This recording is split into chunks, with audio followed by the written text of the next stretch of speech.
Hello Aries, Sun, Moon Rising, and Venus Signs. Kamusta kayo? Sana ba'y nasa mabuti kayong kalagayan?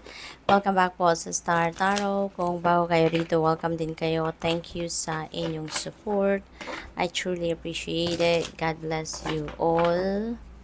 Aries, paunang mensahe po ninyo ay strength. Ayan, so maybe kailangan ninyo ngayon na i-activate na ang inyong inner strength and your courage in order for you to push through, no, kung ano man yung mga binabalak ninyong gawin sa buhay.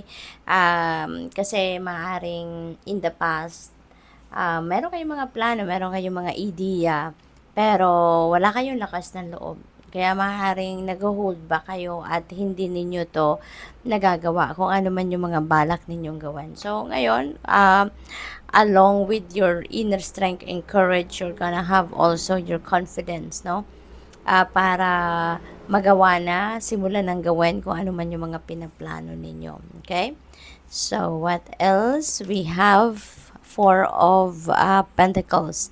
Ayan, so, maybe ang iba sa inyo rito is saving money.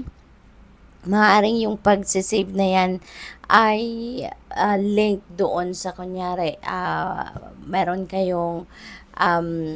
kayong gustong bilhin, ano? Meron kayong big purchase siguro na pinag-iipunan. Maaring gusto ninyong bumili ng bahay in the future, gusto ninyong bumili ng sasakyan, yung mga ganun, or anything, no? Baka lupain, gusto ninyong bumili ng ganun. Kaya sa ngayon pa lang, nagsisave na kayo para doon, no? So, which is really good kasi pinaghahandaan talaga ninyo ito.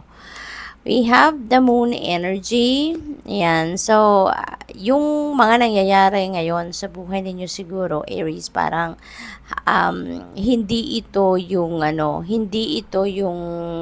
kung anong nakikita ninyo, hindi pa yun ang totoong lahat ng dapat ninyong makita, no? Kaya you may need to dig deeper into your situation. You may need to look into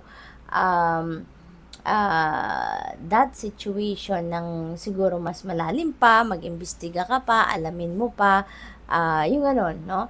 Kasi hindi lahat ng nakikita mo yun na yun, no? That's not all it, no? There is something hidden pa sa inyong sitwasyon. Kaya wag muna kayong magdedesisyon, wag muna kayong magde-jump into conclusion sa ngayon hanggat hindi pa ninyo na nakikita ang lahat-lahat, no? Kasi maaaring may kailangan pa kayong i-research dyan, ipagtanong-tanong nyo pa, may dapat pa kayong alamin, no? Kasi that's not all it, alright? So, what else? We have the Hanged Man in reverse. Ayan. So, may mga imbalances dito, no, for sure, na nararanasan ang iba sa inyo rito. Kaya, kailangan siguro ninyo rito na mag-step back muna kayo sa kung anong inyong pinagkakaabalahan.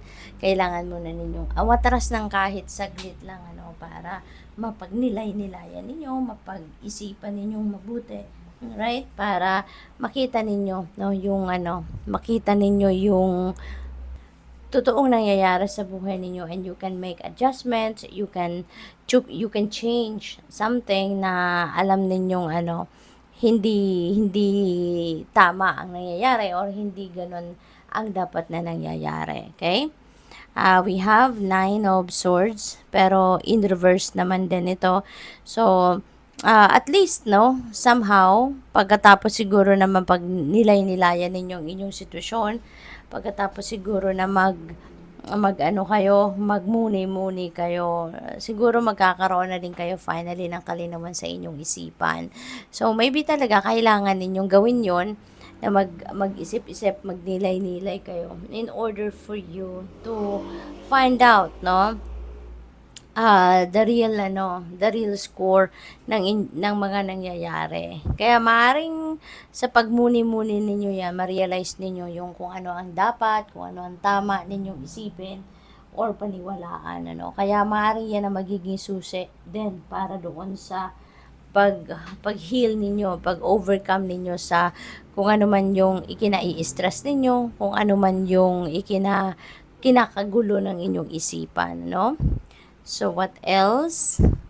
We have Queen of Cups. Ayan. So, you're going to be very, intuitive and sensitive at this time. You're going to be very empathic. Yung psychic abilities ninyo are on point, heightened.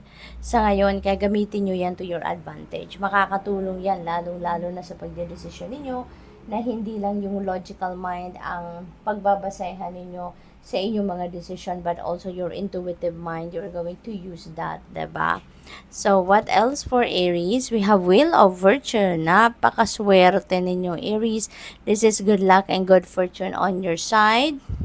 Sa ngayon, may mga pagbabago magaganap dito at magandang pagbabago ito. These are positive changes coming your way. Parang ngayon, ito na yung turning point, no, ng inyong sitwasyon. Magiging maayos na din ang mga bagay-bagay sa buhay ninyo. This is also about swerte, diba? Good luck and good fortune. This is also about material success, financial success, yung gano'n. So, kahit ano, siguro dito, no, parang kung lalo-lalo kung hindi magandang merong mga hindi magandang nangyayari sa buhay ninyo, this could be the time that it's going to turn around for the better. We have Emperor. Things are going to be back in order na. So, yung mga swerteng paparating dito sa inyo with the Wheel of Fortune at the Emperor, magiging maayos na, estable ng muli, no, ang sitwasyon sa buhay ninyo sa ngayon. Maaari din ang iba sa inyo rito pagdating sa trabaho, baka kayo ay ma-promote na, mailagay na kayo sa mas mataas na posisyon sa inyong trabaho, which is really good. So, good luck po. Thank you for watching. Love and light. Namaste.